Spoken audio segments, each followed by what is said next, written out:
So thank you, Avyna, for coming along and being willing to be part of this episode of 10 Minutes With. It's always good to draw on someone that I've personally helped. So thank you for taking the time to come along. The first question would be, can you talk me through your journey into personal injury? Yeah, so basically I did my degree in Sheffield and then went on and did my LPC with the pure intention, never personal injury. I actually did employment, commercial and mergers and acquisitions.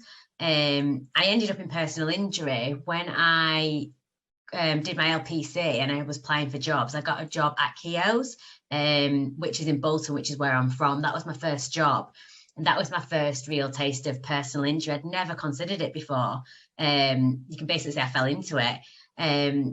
And then from obviously that experience there, every role from that piece of experience has just continued with personal injury. So it's all I've ever done since qualifying. That's really interesting that you started on the defendant side and then went over to the claimant side, for sure. So you've seen both sides of the coin then. Yeah, it's good experience as well, I suppose, because I can draw upon a bit of my defendant experience and apply it with my claimant experience. So I think it's been good. Yeah, I see the arguments from both sides, but of course HCC in the main are very much claimant work that you cover day to day, representing claimants on the EL and PL front. What would you say the best thing is about working for HCC?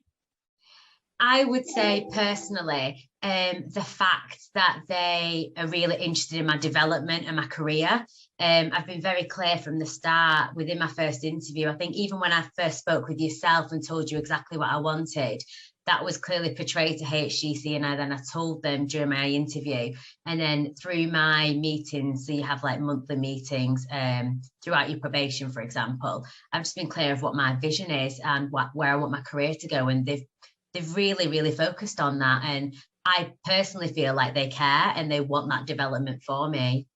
No, that's great, is to say that I think that having that clarity in today's world is what a lot of people are looking for when it comes to progression, because I think that progression is everywhere. It's just that how easy it is for that to materialize and how structured it is. I think having something like you've got at the moment with HCC, that open line of communication really does help progress that along. It's to say that with say outside of work, what is it that you like to get up to when you're not working at HCC?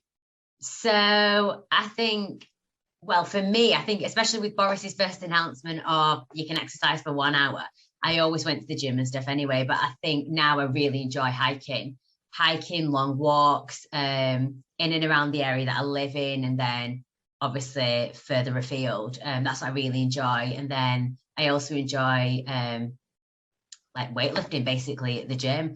That's kind of what I'm interested in doing. And then it kind of ties in with work in the sense that it's just target driven. That's kind of what I like to do, like personal best, for example, and then spending time with friends and family. Yeah, a lot of goal setting then with the gym and things like that, for sure. I've never been one for the gym myself, but I do quite like my hiking and football and things like that. But I would like to give the gym a go, because I'm quite goal oriented myself. So maybe maybe in the future, but right now a little bit too lazy for that, I guess. What would you say? What advice would you give to someone who's, say, just starting out in law, whether they're looking to do, I don't know, apprenticeship, or whether they're looking to do the LPC like yourself? I would say, obviously, it depends on your goals. So I knew I wanted to qualify as a solicitor. It took me far longer than I thought it would have done. My understanding at university was finish university, do your LPC, you'll qualify within 2 years. I graduated in 2012. I didn't actually qualify till 2018. I would say if it's your goal and you want to pursue it, keep going for it. Those doors will open.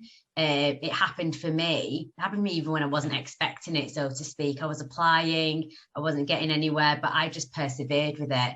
And ultimately I ended up getting my goal that I did qualify. So I would say if it's what you want to do, you pursue that goal and those doors will open for you as long as you apply yourself. And that's what I did.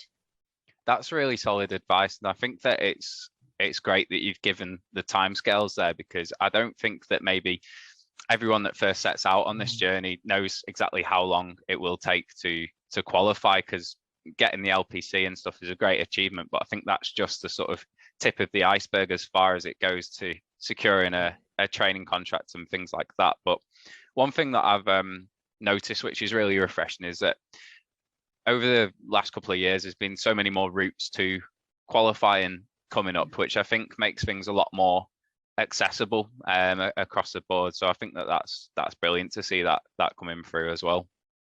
Oh, I agree. Those doors weren't really open for me when I was going through that. It was effectively you either do your training contracts or you were kind of just going to continue with being a fee earner. And I knew I wanted to qualify, which is why I wanted the training contract. But I think like the SEQs, like solicitors qualifying exams, you've got your ILEX, there are more options out there for what people can do. And I've seen a lot of solicitor apprenticeships as well, which I think is great.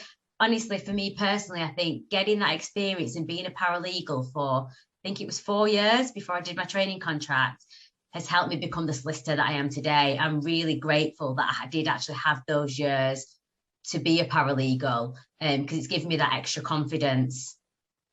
Yeah, so it gives you a great step. Really solid background, doesn't it, when you've actually been doing the hands-on legal work? So I think that it differs quite massively, obviously, from the academic side, maybe to the actual practical and doing side, and seeing everything that goes into it. So I think that the apprenticeship's giving people that hands-on exposure is a really big step in the right direction. I'd say. One final question I'm keen to put across would be, if you hadn't become a personal injury lawyer, what would have been your plan B? Well, this is it. So I never really had a plan B. I have a vivid memory of speaking with my mum in her conservatory back when I was applying to go to university, of what I wanted to do. So I actually did biology, chemistry, and maths as A levels along with history. So kind of, I had quite a lot of different avenues I could have gone down. And when I sat there with my mum, we're having this conversation, what do I want to do? I took it right back to, what do I enjoy? What am I passionate about? And I actually did a mooting competition, I think in about year 8, year 9. Obviously 4 or 5 years before I even was doing my A levels. And I remember I really, really enjoyed it. And that's kind of what sparked me interested in law. And I was reading about it, about what the degree entailed and what I could do in the future. And that's kind of what has led on to where I am now. I didn't really have any other career paths I wanted to go down. And even so now, there isn't really any different area that I would have liked to work in. I think I'm fortunate that I really enjoy what I do.